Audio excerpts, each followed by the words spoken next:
Today on Toy Habits, we'll be taking a look at a hat trick of Evil Lyn's, the right-hand woman of Skeletor, and comparing her different looks through the years from her 2000X, her Classics, and the latest Origin version 2 Repaint.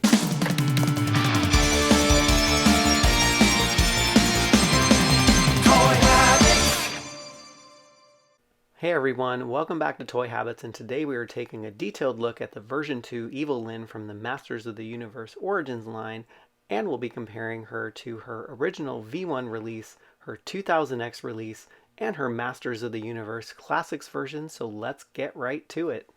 And let's start off like we usually do by looking at the packaging, and Evil Lyn comes in the Masters of the Universe Origins retro card back, and for Wave 4 they started to put these stickers on the front which show where she came from. And this particular version of Evil Lyn and her paint app came from the Mike Young Productions Masters of the Universe reboot in 2002, otherwise known as the Masters of the Universe 2000X cartoon. And turning the package around, we get to see a really cool scene with all of these characters where Evil Lyn is taking charge, and she has Skeletor's henchmen at her side, and Evil Lyn has her scepter, and she is conjuring all sorts of magic with a very determined look on her face. And I think another cool part of this art scene is we get to see the mini comic version of Merman and the mini comic version of Triclops. And we also get to see Stinkor getting his stink on. And I guess Trapjaw looks kind of cool up here too.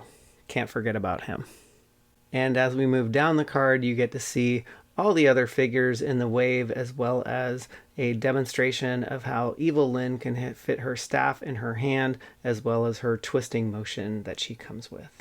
And before we get too far into this review, I just want to make a note that this version of Evil Lyn in the purple here is just a straight up repaint of the version 1 Evil Lyn that came out last year, but with a very small tweak to the knees, which we'll take a look at in a second.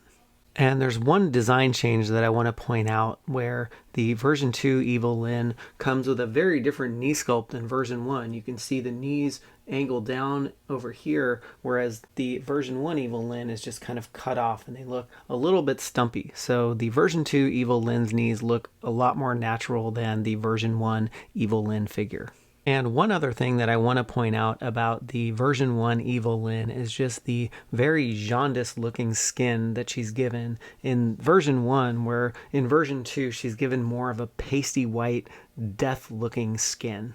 And now that Evil Lyn's out of the package, we can first take a look at her head sculpt. So let's first start off with the helmet, and her helmet is clad in black and purple, and you can clearly see that there is a skull dead center at the top of her helmet, which looks fantastic. I do love the purple accents here on her spiky parts of her helmet, and if we turn her around, you can see some more sculpting detail on the side, and if you turn her all the way around, we still have those purple accents back here with a flat finish for her helmet in the back. And taking a closer look at Evil Lyn's facial features, she's given a very angular look in this particular head sculpt. Her jawline is very angular, as well as her nose.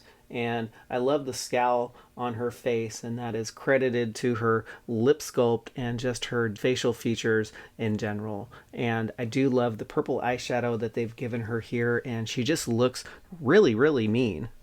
And taking a closer look at Evil Lyn's torso and her waist, you can see that she has given her classic gothic leotard looking outfit, which is very ornate. You can see the sculpting detail around her chest as well as on her abdomen, and it kind of looks like ram horns that are framing her chest there. And I do like the fact that we have some sculpting detail that goes up around her neck and around her collar. So I think that's a great look for her. And you can see that the fur around her neck goes all the way up to her helmet. And taking a closer look at her waist, you can see that she has sculpted on waist armor, and the details go all the way around to her back. And taking a closer look at Evil Lyn's arms, they are both the same, so let's just take a look at one side. We have a purple cuff that has some nice spike detail on here, which is a more subdued spike, and she's also given some ornate detail here on her forearm armor. And moving down to her legs, I think I mentioned this before, but her knee sculpt has changed, so she's given a more natural curve to her knee, which I think looks really great on the figure.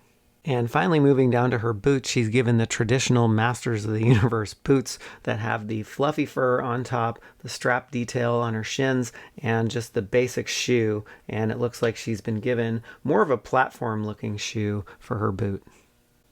And Evil Lyn just comes with one accessory, and it is a purple staff, and actually wish that they would put a splash of color on her orb here, so it just would make it look a lot more interesting and just differentiate the pieces from each other instead of just looking like one huge purple stick. But that said, we do have some sculpting detail here at the base of the scepter, and we do see those claw-like features reaching around and holding the orb in place. And Evil Lyn also comes with a Masters of the Universe mini comic entitled Sucker Punch, which is the same comic that comes with every single figure that is packed in Wave 4, although she does make an appearance at the end where she says, "Mistakes were made, yes, but victory was within my grasp." And if you're wondering where this particular version of Evil Lyn's paint app came from, it's really a hybrid version between the Masters of the Universe 2000X Evil Lyn and the Masters of the Universe Classics Evil Lyn. And you can see that the Classics version shares the more traditional Gothic style outfit, and the Mike Young Productions Evil Lyn went in a totally different direction, but they still have little nods to the figure and the way it was sculpted. For example, we have very similar designs in the Classics version of her chest and also her waist armor, whereas we have a similar version, but not exactly in the 2000X version. So instead of having this sculpted on waist armor here, she's actually given a skirt that has some more armor and detail on it that's very angular and very fitting for the Masters of the Universe 2000X line. I'm generally not a fan of repaints, especially this early in the line, but I think I like this version a lot better than the V1 release, and it's simply due to the purple paint app and the color of the skin. What are your thoughts on this figure? Let us know in the comments below, and don't forget to subscribe to the channel to get alerted to new reviews we post on Toy Habits.